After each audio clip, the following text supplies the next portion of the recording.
La incontrai e non mi accorsi che aveva gli occhi blu.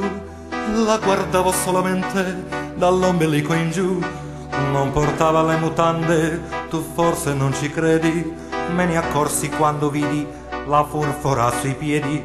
Se le vale da un passaggio, c'ho la macchina a gasolio.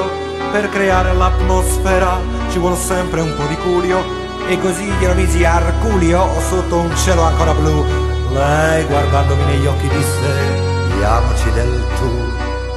E fu questo l'equivoco che non scorderò più.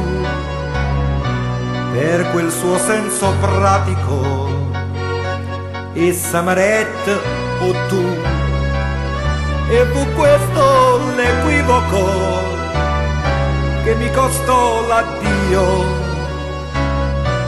Essa m'ha detto tu e io l'ho detto o mio.